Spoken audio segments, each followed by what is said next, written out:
Assalamualaikum, selamat pagi. Hari ini kita akan menyambung tajuk 6.5 iaitu tragedi hubungan antara kaum. Jika ada buku teks, boleh dah buka di muka surat 127.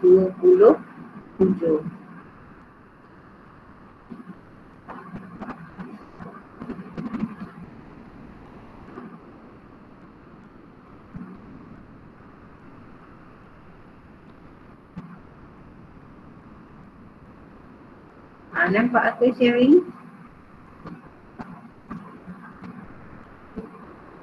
Seorang jawab ya, nampak ke tidak? Nampak. Okay, thank you. Okay, jadi tajuk kita hari ni tajuk yang sangat sensitif lah kepada masyarakat di negara kita, iaitu peristiwa 13 Mei 1969 ya. Jadi kalau kita lihat sebelum daripada ini ya, kita telah memberi fokus kepada cabaran-cabaran yang dihadapi oleh negara kita Malaysia selepas Malaysia lahir dalam tahun 1963 ya. Selain antara cabaran yang ada tu, boleh anda sebutkan pada saya, Mak Tuana, satu daripada cabarannya yang awak masih ingat?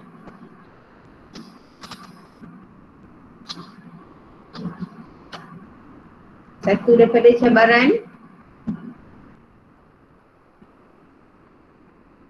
Vicky?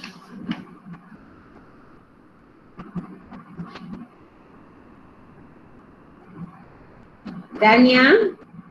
Pemisahan Singapura. Pemisahan Singapura. Siapa cakap tu? Saya Dania. Okey. Jadi pemisahan Singapura, pembangunan ekonomi ya, dan akhirnya kita masuklah kepada satu tajuk yang sangat sensitif, iaitu tajuk rusuhan kaum, dan peristiwa ini berlaku pada 13 Mei 1969 ya. Cuba tengok surat khabar The Straits Times pada masa itu ya. Dia menjadi satu tajuk headline ya, tajuk utama surat khabar ya. Okay, still tense dia kata, 75 mati so far dia kata ya. Jadi peristiwa ini bermula ya selepas pilihan raya umum ya, beberapa hari selepas pilihan raya umum ketiga ya. Ingat ya, yang ketiga nanti kita nak buat latihan ya. Berpunca daripada penyokong parti yang melakukan provokasi. Apa dia provokasi ni? Macam tindakan mengapi-apikan ya, menimbulkan kemarahan ya, tindakan yang boleh menimbulkan kemarahan pihak yang satu lagi. Contohnya mak awak bagi awak aiskrim, adik awak aiskrim, awak tunjuk ke adik awak tu nayang-nayang kepada awak yang tak dapat tu, so awak pun sakit hati ya. Jadi timbullah pergaduhan di antara adik-beradik berpunca daripada aiskrim. Jadi yang ini berpunca daripada pilihan raya umum yang ketiga ya. Jadi rusuhan berkumpul di Kuala Lumpur ya. Rusuhan itu berlaku di Kuala Lumpur, Selangor dan kawasan sekitarnya. Dia tak berlaku di seluruh negara tapi dia fokus area tertentu sahaja. Lihat tindakan mereka yang cuba yang telah merosakkan infrastruktur ya. Dan peristiwa ini kemudiannya telah dibukukan dan dinamakan tragedi, the May 13 tragedy ya, atau laporan peristiwa 13 Mei 1969 ya. Ada antara ibu bapa awak yang masih ada buku ini ya. Saya ada buku ini. Okey, baik. Kita lihat ya faktor yang menyebabkan rusuhan kaum berlaku pada 13 Mei tersebut. Satu adalah kerana berlakunya ketidakseimbangan ekonomi dan sosial ya. Jadi ada orang yang terlalu miskin, ada yang terlalu kaya ya, ada yang dapat peluang pendidikan, ada yang tidak dapat ya. Jadi adanya perbezaan masih tidak seimbang antara masyarakat yang ada di negara kita pada masa itu ya. Jadi keadaan dan yang keduanya adalah keadaan dan keputusan pilihan raya umum ketiga ya 1969 disebabkan kempen dan parti politik yang mengeksploitasi sensitiviti kaum ketika berkempen. Jadi mereka yang telah menang dalam pilihan raya tu dia menangnya sedikit sahaja parti lawan ni, parti pembangkang ni dia menang sedikit sahaja tetapi dia menggembar-gemburkan, maksudnya dia pergi buat perarakan untuk menunjukkan kejayaan besar yang dia capai. Padahal kejayaan tu bukanlah besar sangat. Jadi itu adalah satu tindakan provokasi dan mereka ni telah menggunakan isu perkauman lah menyentuh sensitiviti kaum menyentuh orang Melayu kamu macam ni, orang Cina kamu macam ni, jadi macam-macam dia cakap tentang kaum dan ketika berkempen itulah kalau kita tengok hari ini pun dalam media sosial banyak bercakap pasal sensitiviti kaum misal dia kata COVID ni banyak orang Melayu yang kena, ini pun satu sensitiviti. Sebenarnya COVID ni tak kenal kaum lah semua pun kena. Okey. Jadi yang ketiganya dalam keadaan di mana kaum di Malaysia ini masih tidak stabil dia punya emosinya kerana perbezaan ekonomi dan sosial ini, kita dapati Parti Komunis Malaya telah mengambil kesempatan mempengaruhi penduduk bermusuhan semasa kempen diadakan. Jadi bila parti kerajaan mengadakan kempen, parti pembangkang mengadakan kempen, PKM ini telah memainkan peranan dia. Tengok aku main jarum dia telah mencucuk-cucuk lah pihak yang bermusuhan dia cakap pada pembangkang macam ni, dia cakap pada parti kerajaan yang menyokong parti kerajaan macam ni.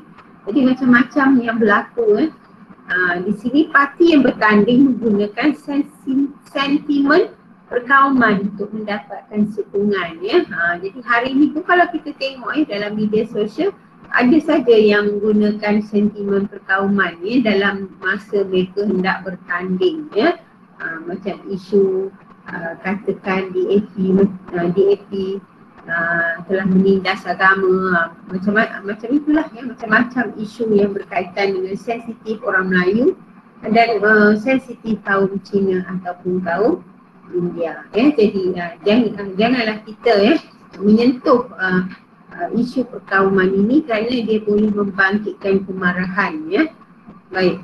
Dan perarakan kemenangan tidak terkawal macam saya kata tadilah dalam pilihan raya umum ketiga ni parti yang menang itu sedikit, parti pembangkang yang menang kecil itu dia telah membuat perarakan kemenangan berarak menunjukkan seolah-olah dia menang besar jadi ini telah menimbulkan kekacauan dan menimbulkan provokasi jadi itu adalah antara faktor yang menyebabkan rusuhan kaum berlaku. Kesimpulannya faktor itu lebih kepada kejadian yang berlaku selepas keputusan pilihan raya umum ketiga diadakan. Kalau awak membaca, melihat media sosial, awak akan lihat sehingga hari ini pun isu perkauman itu masih dibangkitkan Cuma mungkin rakyat kita hari ini lebih matang, dia tidak bergaduh lah tak macam dahulu. Dia gaduh dengan mulut je lah atas pena Okey. Jadi apakah langkah yang diambil untuk mengatasi peristiwa 13 Mei 1969 ini Jadi antara langkah yang diambil adalah dengan mengisytiharkan darurat, langkah A.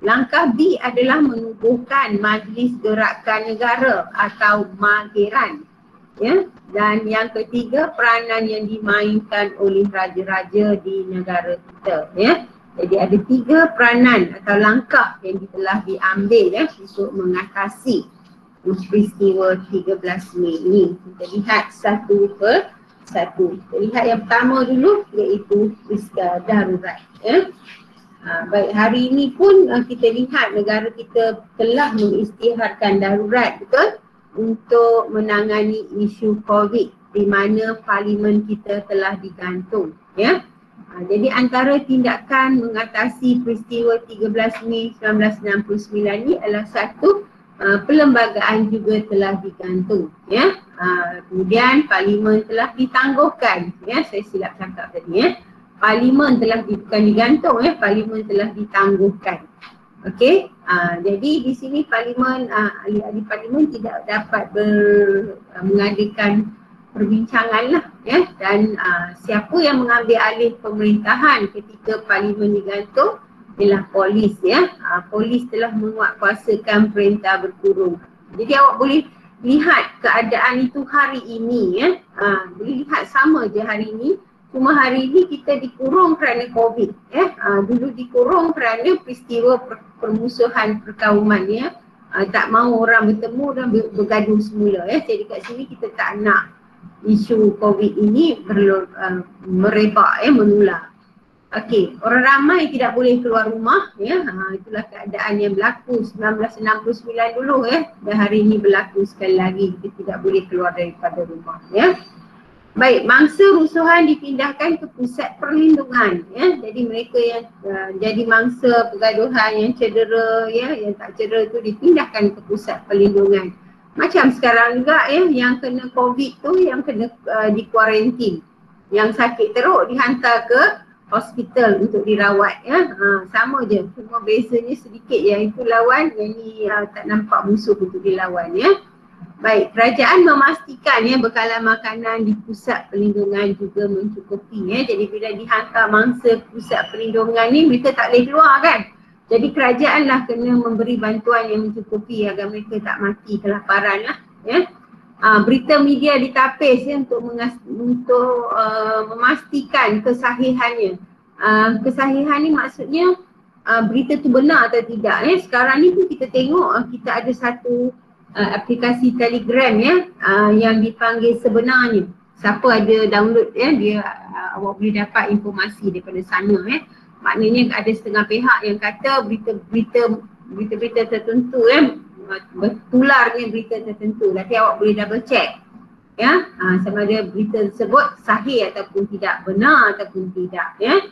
Kemudian jawatan kuasa bertugas telah menyusun semula perkhidmatan penerangan kerajaan ya. Jadi jabatan penerangan ini juga disusun semula lah ya. Kalau kita tengok hari ini dalam TV, banyak iklan-iklan yang meminta kita supaya mengeratkan perpaduan ya. Contohnya dulu kita pernah tengok lah ya, satu kempen Satu Malaysia kan. Okey, jadi antara dua pusat perlindungan yang ada adalah satu di Stadium Merdeka dan satu lagi ialah di Tiong Nam Settlement ya. Okey, dan di pusat ini mereka mempamerkan ya semangat saling membantu ya. Kawasan kampung ini juga telah dipagar ya untuk mengelakkan masuknya penularan pengaruh komunis tadi. Sebab saya kata tadi, berlakunya tragedi ini juga dipengaruhi oleh pengaruh komunis ya. Jadi yang keakhirnya adalah tentera telah memberi perlindungan kepada penduduk yang berlindung di kem tentera ya. Jadi ini yang tadi kita cakap tadi, mereka telah dikurung dan untuk memastikan mereka selamat ni tentera telah membuat rondaan lah ya, membuat perlindungan, beri perlindungan ya.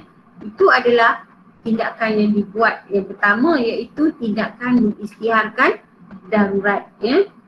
Okey, tindakan yang seterusnya ya adalah menubuhkan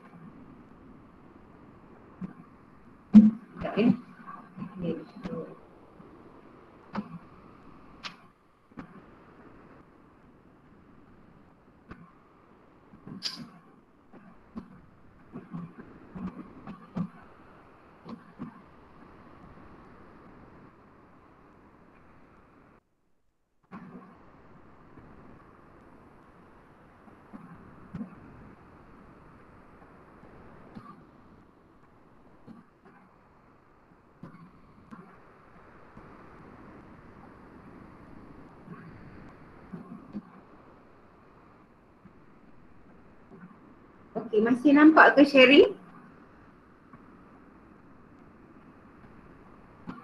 Nampak. Nampak ya? Okey, tindakan kedua adalah dengan Mageran ya, atau Majlis Gerakan Negara ya pada kurang daripada peristiwa tersebut. Tindakan pertama tadi ialah mengisytiharkan darurat. Tindakan kedua ialah menubuhkan Mageran ya. Manggiran ini telah ditubuhkan dengan perkenan. Perkenan maksudnya dengan persetujuan yang di-Pertuan Agong. Saya gunakan istilah yang di-Pertuan Agong lah. Okey, manggiran ini telah dipengerusikan oleh Tun Abdul Razak Hussein pada ketika itu, ya. Dan keanggotaannya adalah terdiri dari Pegawai Perkhidmatan Awam Tinggi Polis Sentral. Okey, dua peranan yang dimainkan oleh manggiran, dua yang dimainkan oleh manggiran ialah satu, menyelesaikan masalah perpaduan, ini tanggungjawab manggiran, ya. Yang kedua adalah menyelesaikan masalah ketidakseimbangan ekonomi antara kaum. Jadi salah satu sebab berlakunya tragedi Mei yang kita sebut tadi, ya, adalah kerana berlakunya ketidakseimbangan ekonomi dan sosial, ya, kesan ketidakseimbangan.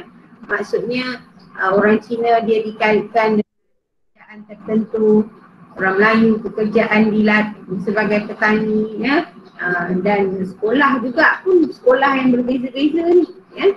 Jadi tidak ada perpaduan di sini. Okey, maka kita dapati manggiran ni bertanggungjawablah, ya, untuk memastikan masalah ketidakseimbangan itu dapat diselesaikan, ya. Manggiran telah memainkan peranannya dari 16 Mei 1969 sehinggalah 23 Februari 1971.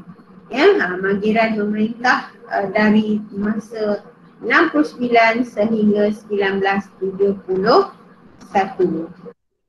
Kalau awak masih ingat, pada masa inilah kerajaan telah memperkenalkan rukun negara. Ya. Okey, tanggungjawab manggiran ada 6 kat sini. Ya, satu adalah mengembalikan keamanan dan undang-undang. Okey, mengelakkan orang daripada bergaduh, ya. Menentukan pentadbiran yang licin dalam negara. Mengembalikan keharmonian dan kepercayaan antara kaum dalam negara. Jadi kita tengok tak adalah orang Cina dengan orang Melayu ni, tak nampaklah macam musuh antara satu sama lain, ya. Inilah peranan yang harus manggiran mainkan supaya timbul kembali kepercayaan antara kaum, ya. Menggantung sementara penerbitan semua akhbar, sehingga keadaan negara kembali tenang, ya. Jadi semua surat khabar tu terpaksa digantung, ya, kerana isu-isu sensitif yang semakin hebat, ya. Dan untuk mengawal, ya, keadaan ini, untuk mengawal orang ramai dari bercakap tentang isu-isu sensitif ini, kerajaan juga telah menguatkuasakan Akta Hasutan, ya, pada tahun 1948, ya. Di mana Jabatan Penerangan menapis, ya, berita palsu dan menerangkan usaha kerajaan. Tapi dulu tak ada internet, ya, tak ada WhatsApp, tak ada Telegram, ya, tak ada Facebook. Jadi penularan berita palsu ni lambat sikit lah, kan, compare dengan hari ni, ya. Dalam masa 1 saat saja berita palsu ni boleh tersebar dengan cepat, ya. Bukan saja dalam Malaysia saja, sampai ke luar negara. Ya, ini pun satu usaha yang sukar jugalah nak dibendung, ya. Okey, ini adalah anggota manggiran. Nampak ni yang tengah-tengah ni adalah Tun Abdul Razak Hussein, ya. Awak boleh lihatlah gambar ni dalam muka surat 130, ya. Duduk dari kiri Azizan Zainal Abidin, ya. Dan bacalah yang seterusnya, siapa yang penting awak tengok yang tengah-tengah ni. Okey. Baik. Tindakan yang terakhir yang diambil, ya, untuk membendung ancaman komunis pula, ancaman tragedi 13 Mei ni adalah peranan yang dimainkan oleh raja, Jadi antara contohnya Sultan Idris Iskandar Shah daripada Perak, telah menasihati rakyat untuk menjaga keamanan ya. Dan Perak telah menubuhkan sebuah jawatan kuasa muhibah, dan dalam jawatan kuasa muhibah ini mereka telah menulis surat rayuan surat merayu penduduk bertenang dan membantu negara mengekalkan keamanan ya. Jadi jawatan kuasa muhibah ini telah ditubuhkan oleh Sultan Perak pada ketika itu ya. Dan ini telah diikuti oleh negeri-negeri lain. Raja menitahkan ini ejaan salah ni, menitahkan rakyat bertenang dan mematuhi undang ya. Jadi kalau kita lihat dalam buku teks satu petikan surat khabar, don't let this happen in Perak ya, plead by Sultan ya. Jadi pada masa itu saya dah kata rusuhan ni hanya berfokus kebanyakannya di Kuala Lumpur jadi negeri-negeri lain cuba mengingatkan rakyat agar tidak menyebabkan peristiwa sama berlaku di negeri mereka ya. Okey, sekian, terima kasih untuk tajuk 6 poin berapa tadi? 6.5 ya. Sehingga itu ada sebarang soalan. Ada sebarang soalan?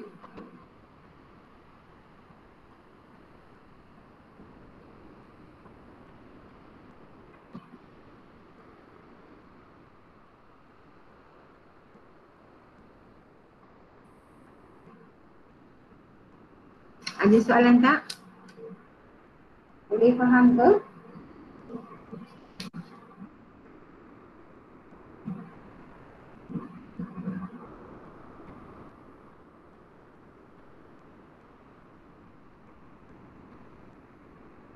Siapa yang masuk ni ya?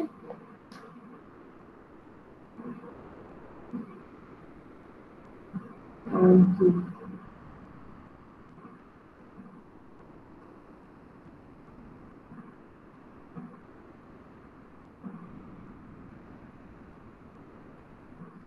Ada orang masuk dua.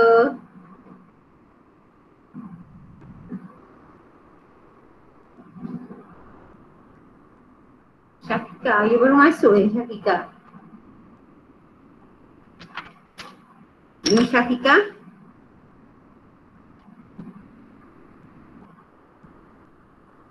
Dalam ni ada, lepas tu tak ada. Kita tak boleh bunyi Syafiqah ni. Baik, ada soalan tak nak tanya? Jika tak ada, saya akan bagi dua kerja.